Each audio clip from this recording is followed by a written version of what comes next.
that has a job, works real hard during the day, comes in the evening or during the day to meet with an assessor and goes through that whole program of there's almost like 70 competencies that they need to pass.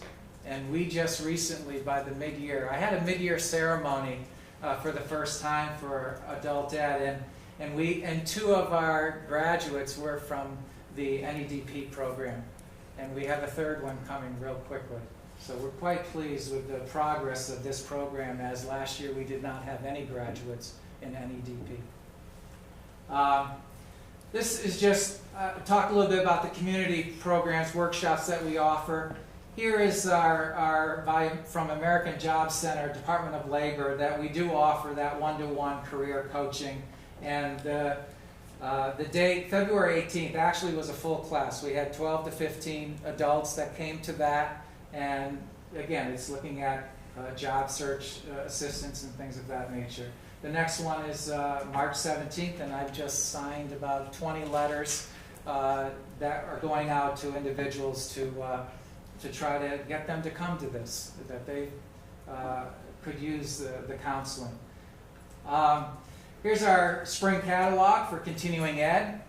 We offer 60 for the fall, and for the spring we offer anywhere between 60 and 70 programs. I just talked to my coordinator. We probably have anywhere between 800 to 900 registrants, registering for all kinds of things in classes. And what you see here is that the locations are at Rockville High School, Rockville Learning Center. We have computer classes, computer applications. The VCMS, we have line dancing. Cheney Tech, we use their facility for the auto mechanics because they have 5 bays. We only have 1 bay at our school, and there was a suggestion a few years ago, can we move it to Cheney Tech, because we have a lot more people that would like to be involved. And then the Vernon Youth Services with art classes and things of that nature. But there's a lot going, and if you get a chance, I think you've seen the catalog that's around. Career exploration. Now this is an old slide, but here's the one. You can pass this around, Mike. This is from Baylor Farms last spring, and of the adults from Mexico, as it's coming around, taking a class from, actually the instructor was from Mexico also, so that was a nice direction there. Right now we're working on aerospace in East Granby, Delta Aerospace out of East Granby, trying to connect with them to see if we could bring our skill set to them for instruction. We have blended learning opportunities. Right now it's with Odyssey Ware.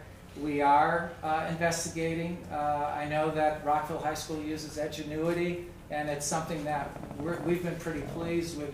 The sales person coming in and showing us that, and talking to the blended learning teacher at the high school. So there could be an opportunity that we make this make that change.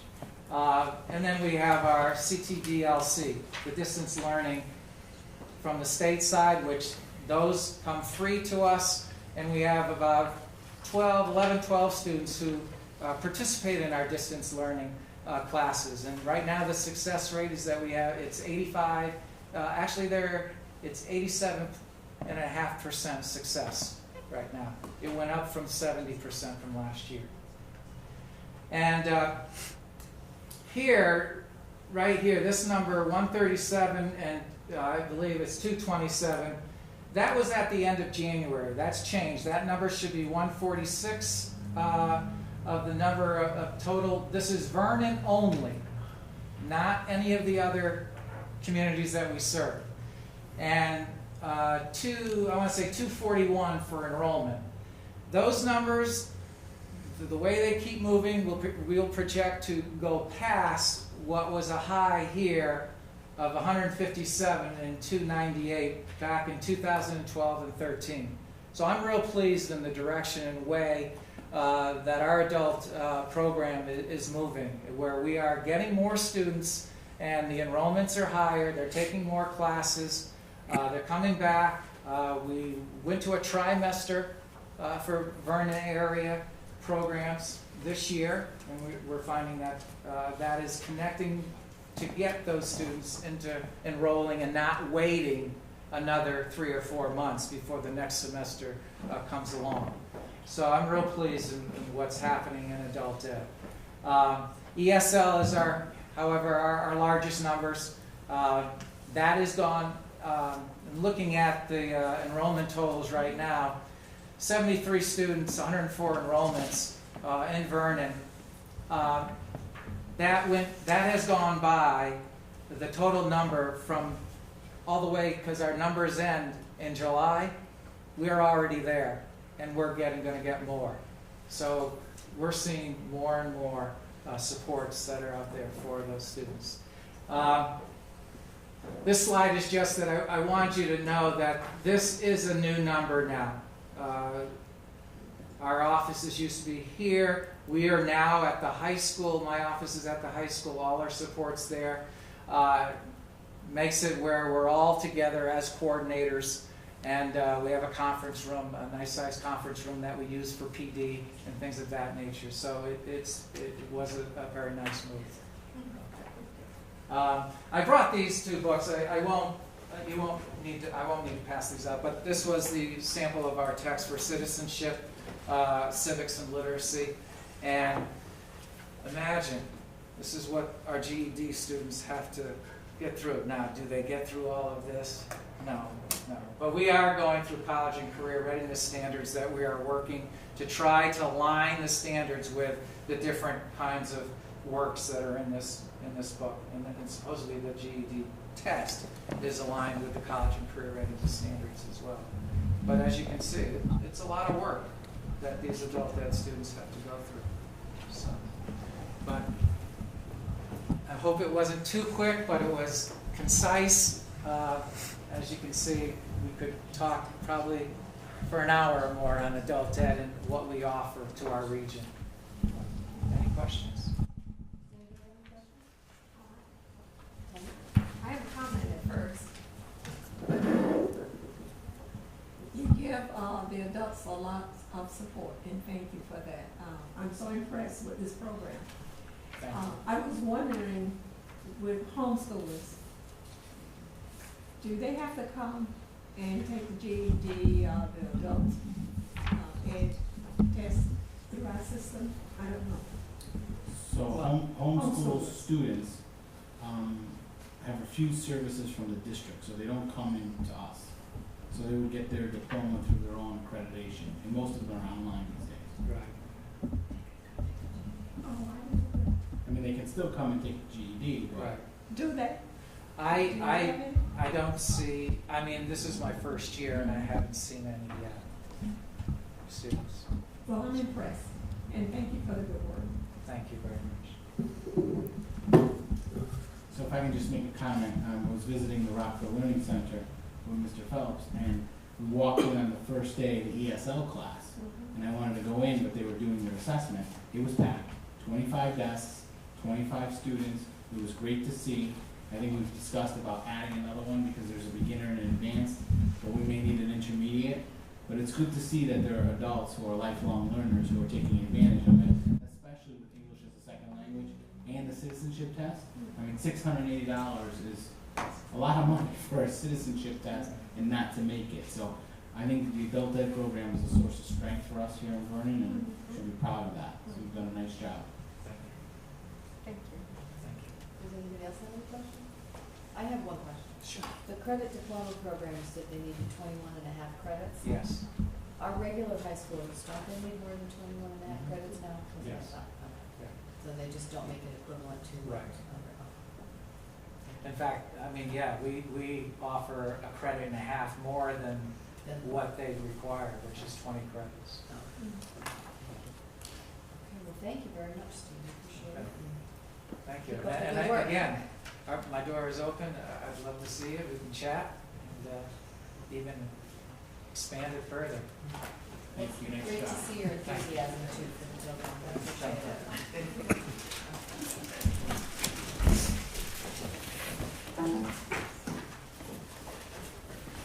Okay, we will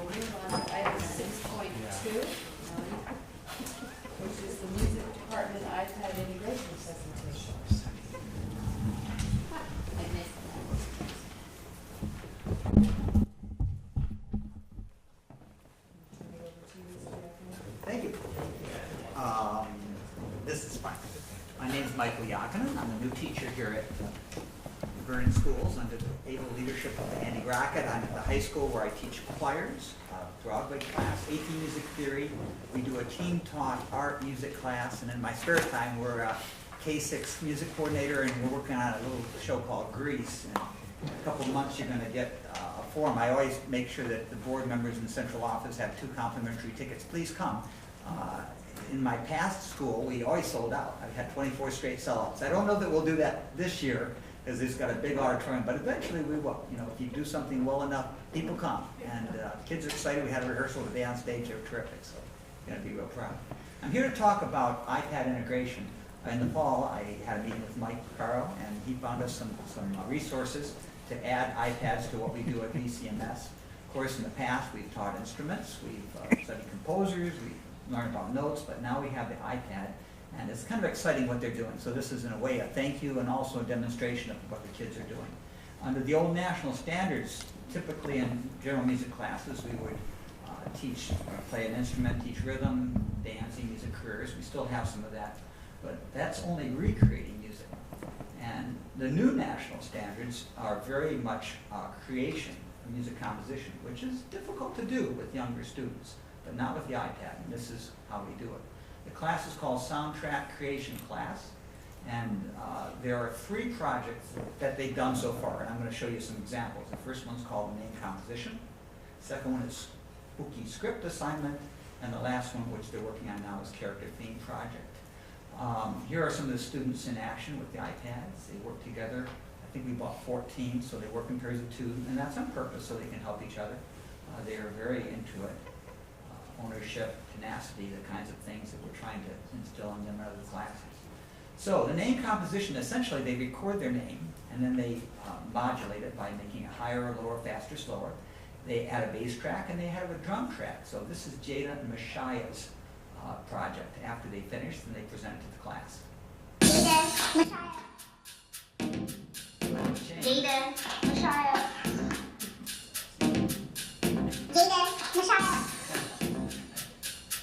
Jada, Mashia. So very creative. Stephen, I forgot we have Stephen on the board. So go ahead, there you go.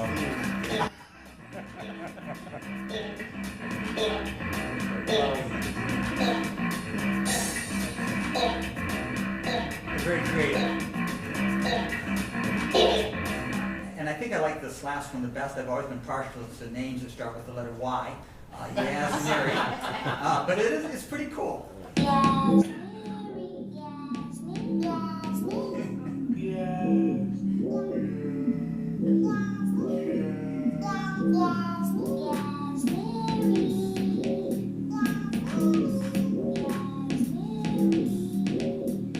So that's their first project. They are tied into, there are 3 scripts that they use that they're studying in 8th grade English. One is Lambs to the Slaughter by Raoul Dahl. And as you can see, they record a voice track. This is the text. They have some background music here and then some sound effects. So this is Lamb to the Slaughter.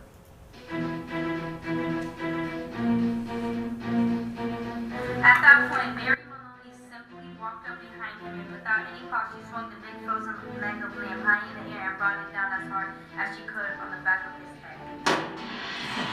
So you hear the lamb and then the after effects. That was very clever. Another one that they use is the telltale heart. We've all heard that before. And here, of course, is the voice. They've got a drone. This is the heart pumping. They're back and forth. You hear this faster and faster kind of tension building, a chord for the, well, you'll hear it. This is what she has under Edgar Allan Poe. The very marrow in my bones, I scarcely breathed. I held the lantern motionless. The hellish sound of the heart increased. It grew quicker and quicker, louder and louder every instant. It grew louder and louder every moment. At the beat of the hour, the dreadful silence brought me to uncontrollable terror. With a loud knock, I threw open the lantern and leaped into the room. He shrieked once, only once. There was no pulse. He was stone cold dead. His eye was sullen no more. Very creative and innovative. They do assess these. You can't read this very well, but they're assessed on how they save and set the tracks up. They're assessed on the elements that they add to it. And so another thing we wanted to point out, of course, Janice Cook is really spearheading this, that this really ties in with language arts at the 8th grade. At their name composition, they have to do a public speaking part of that. Under the spooky script, there are 3 stories, you heard 2 of them, that they're actually reading in 8th grade class. So this is another way of interacting with that text, maybe understanding or illustrating on a deeper level. And finally, what they're working on right now is character theme project, and this is exactly what they use in 8th grade to develop character themes. They take musical representation of those themes and they put them together in a story-like way. Like I said, we don't have an example because they're doing that right now, but these are all another way of learning and another way of adding excitement into the general music classes. So the early results, the iPads obviously allow students to work together and progress at their own level. They take pride in their work, actually engaged the entire period, and one of my co-workers, Helen Rebecca, went over because she was recruiting for art classes. And the first thing she heard from them is, oh yeah, we use iPads. We're going to continue to do that. We have a class at high school called Making the Band, where we literally have a CD with 5 tracks. And they're a little bit more creative in terms of 12-bar blues, manipulating, playing things, and one boy played in some guitar things. And they then do artwork for the cover of the CD, and they do a t-shirt. But I think we're preparing our kids in 8th grade to hopefully continue on at Rockville and be part of these kind of classes. So finally, I'd just like to thank Mike Picaro, who really came through for us, and you, the board. We sure appreciate the support. Thank you. Thank you so much. That's fascinating. I just love the fact that you're integrating all the disciplines together. I think that's wonderful. Does anybody have any questions? Appreciate You did it. a perfect job. No questions. Appreciate it. Thank Dr. you. Yakni, and the play? The play, It's when? April 28th and 29th. Put it on your calendars. Yeah. It's going to be good. Do you have We've any got performances set already, like what time? 7:30 at each evening. Okay. We tried to be smart about this. Pick something that we didn't realize was going to be on TV. That didn't hurt either. But we picked a play where you have kind of intelligent, wacky kids playing intelligent, wacky kids. How can you go wrong? Works out real well. So thank you for your time. Thank you Nice so, job. so much. We appreciate it. That's wonderful. Can somebody repeat those dates for me? April 28th and 29th at 7:30 at Rockville High. The BCMS play is on the 29th at 7 p.m. Well, then I guess you're going to have to look on that. Just FYI, there's a I didn't know conflict. that. Yes, I just got the schedule for that today. I'll try. I'll be better next year. It's my first year, so I took that stage. So That's okay. We'll make it to yours on the 28th. We do have to work on coordinating the schools on the calendar. yeah, that's. All right, we'll move on to item 6.3, the curriculum committee report. Mr. Testa. Yes. Yes, the curriculum committee met as a subcommittee, and I'd like to ask Mr. Rocket, Ms. Aaron, and Mr. Martucci to come on up if there's any questions. We did discuss 2 items, changes, deletions, and new course proposals at the high school, as well as the graduation requirement changes.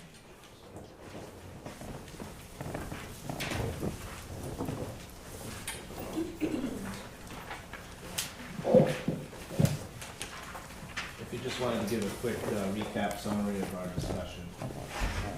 Oh, sure. I just want to say for the record, Dr. Yakni and I had quite the argument about those complimentary tickets because I wanted the extra $100 that would have generated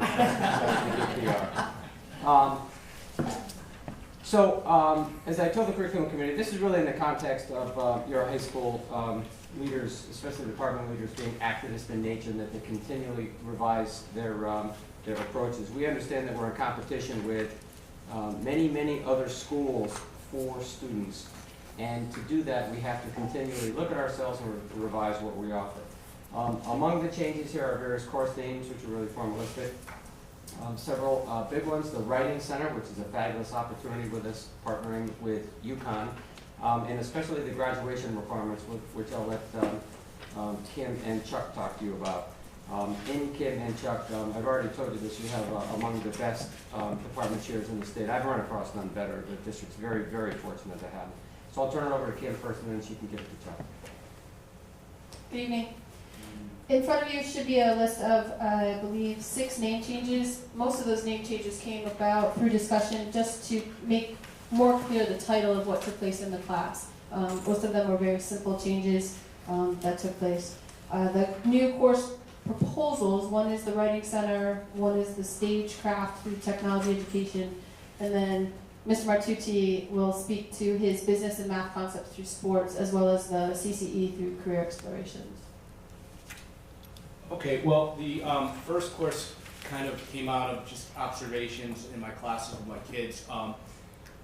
The business and math concepts class through sports was something that the kids have been coming in every day to class, and they're talking about, hey, did you watch the game? Did you do this? Did you have the fantasy team? And so I said, wouldn't it be neat to kind of use that hook as a teaching tool? So the last about, I'd say, a year, I've kind of been playing around with how would I be able to really, you know, utilize math and higher level business concepts in a course. So what I kind of came up with was a design that it would start in the fall of this upcoming school year. Football does run coordinates pretty well for our first half of the year. So it'd be a half-year class in the fall, and students essentially would every week, using a salary cap. We've seen about it on TV. They would be given a salary cap with values of certain players, and they would have to make business decisions on what is the best optimal team based on just not who they like, but actual statistics, looking at how does the person respond on the road, on grass, all these things, and they have to take all that in to put together the optimal team, and then at the end of each week, have a management report written up. Why did it work? Why did it not work? How did I fare against my opponent? What did my opponent do better than myself? There's been a lot of buzz with the kids really interested in this class, because not only the math and the statistics side that I'm looking to do, but the writing component, executive summary at the end of each quarter part of the season. Where do you stand in the rankings? So that's kind of what my thought process is this hook, and it's only had positive response from kids, males and females actually, wanting to know today, you're going tonight, are they going to approve it? I said, well, I'll let you guys know. I'll let you guys know this week when I see you. But it's something I think there's nothing out there in the state, but it's something that long term I'd like to integrate some of the math, higher level statistics involved. And again, they'll be utilizing not only the writing skills, but their computer skills, the Excel skills, because they're going to have to map out where are they improving, where are they need improvement. I've had the luxury of one of my former students who graduated several years ago is in the front office for the Baltimore Ravens, and he's offered to say, hey, you know, if there's anything I can do to kind of help you and give you kind of some insight on how we do things.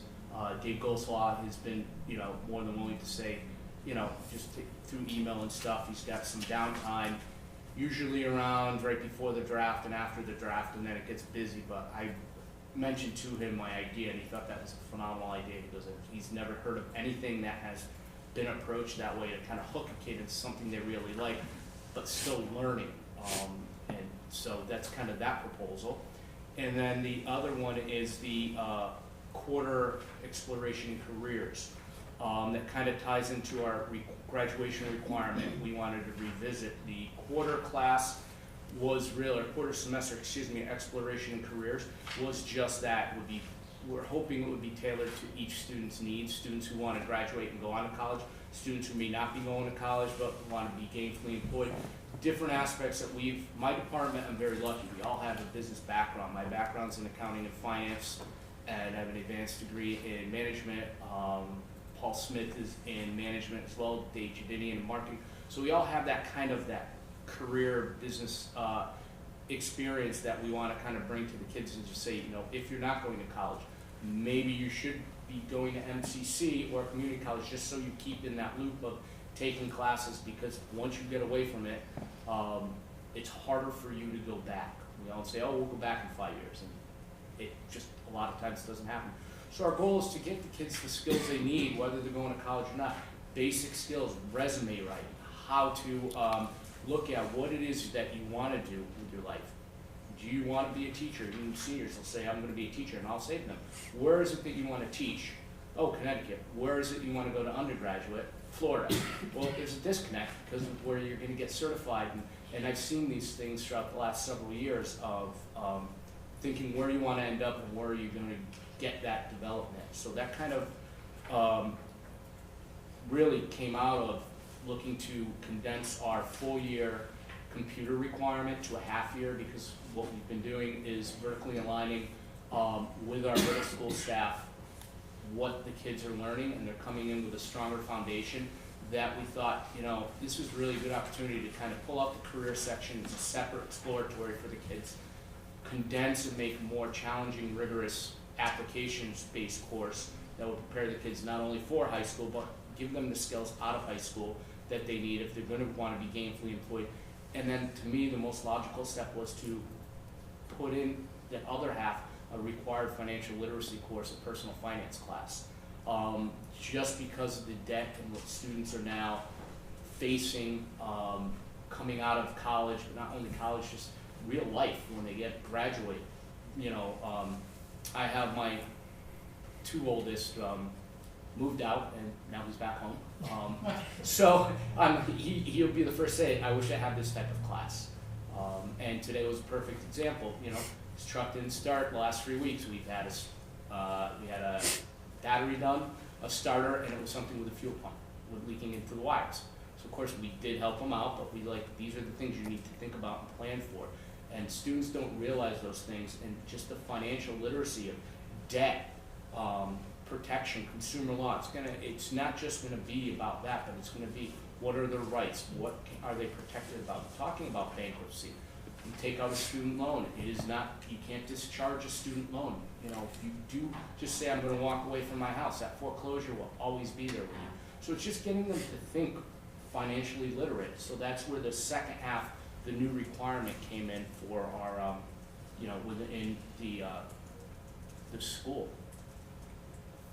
So along those lines, again, as he just said, when we were talking about the importance of personal finance and how could we get it where all students had to take it, we looked where we could actually take something away, because we are at that 25 mark for the graduation requirements. And so we talked about the reduction of software apps to a half credit class and then adding the personal finance as a half. So we're proposing that that becomes the graduation requirement, starting with the incoming freshmen as they get into the high school. Any other questions? I have. You go first. Great job with the presentation. Couple questions. Ideally, where would you, I think the personal finance course is a great idea, that's the word job. Ideally, where would you want to see them do it? Sophomore, junior, senior year. Okay, so we're gonna give them that flexibility. Yeah. It doesn't have to be more grade appropriate for 12th graders or anything. No, we just felt that it wasn't a freshman class. We felt it would be better later on. Yeah, as they approach working age, 16 and above. Okay, perfect. And then my other question, Mr. Rocket, the community service. Yes. And I know it's already here, but I just want everybody to be aware that it's 10 hours per year is what we're recommending so that they build into it, and graduation requirement is 40. Yes. Any thoughts on it, or how's it been going, or anything? Well, yeah, a couple things. One is, one hopes that because it's required, kids still ultimately get the lesson, and we're finding they do. It does cause us somewhat of a headache in that mostly around testing for 10th and 11th graders for the state, because one might have accumulated sufficient credits, but not the community service hours to go up to the appropriate grade level and thus be on our test list for that day. But I think it's ultimately beneficial, notwithstanding the extra hassle it causes, because when kids get out there and do stuff, they do feel better about what they do. And so I firmly believe in it. Thank you. With respect to the business and math concepts for sports, I think it's a great idea. I think it's really cool. But also some consideration might be given to an enterprising student who decides to make some extra money with it on the side. That the gambling aspect of it. Well, that's the thing, because I think the way we will do it is, you know, we'll work with them in the sense of the value. They could do that even without me. It's, you know, I don't know how